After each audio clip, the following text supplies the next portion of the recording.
Gorr and his daughter were walking through a barren desert on a planet. Gorr continued to pray to his master, the god Rapu. Gorr's daughter, sadly, had reached her limit and died. Desperate Gorr lay hugging his beloved daughter. Suddenly, he heard a whisper and rushed to follow the direction where the sound came from. Gorr discovered an oasis and immediately quenched his thirst and hunger there. He was surprised to find Rapu, the god he worshipped, in that location. Unfortunately, Rapu mocked Gorr and thought his people's beliefs were a joke. Gorr was dissatisfied, and he became the owner of a sword called Necrosword. Gorr's disappointment turned to rage, and he slashed Rapu to death, vowing to kill all gods. In other news, Thor and the Guardians of the Galaxy have regained their strength and have just saved a planet.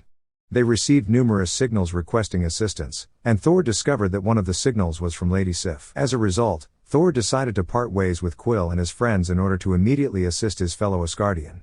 Thor and Korg arrived to find an injured Lady Sif. Lady Sif immediately informed Thor of the God Slayer who was on his way to Earth. Meanwhile, Thor's ex-girlfriend, Dr. Jane Foster, is battling stage 4 cancer. Jane, who is weak, discovers a reference to Mjolnir, which grants its owner strength and health. As a result, he went to New Asgard, which is now a tourist attraction, and met Mjolnir, who had become his betrothed.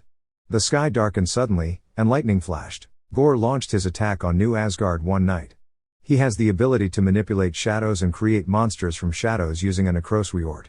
Valkyrie, Asgard's new leader, does not remain silent. Thor arrived on time as well and fought Gorr's army.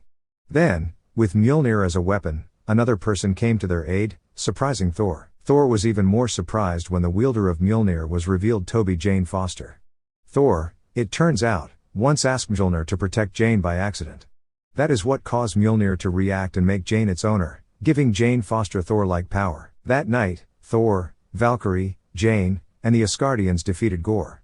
Gorr, on the other hand, uses his shadow abilities to kidnap and abduct Asgardian children. Thor learns from Heimdall's son Axel's abilities that Gorr is holding the Asgardian children in the Shadow Realm. After pacifying the inhabitants of New Asgard, Thor then went to the city of the gods with Valkyrie, Jane, and Korg and asked for help in the form of troops to stop Gorr.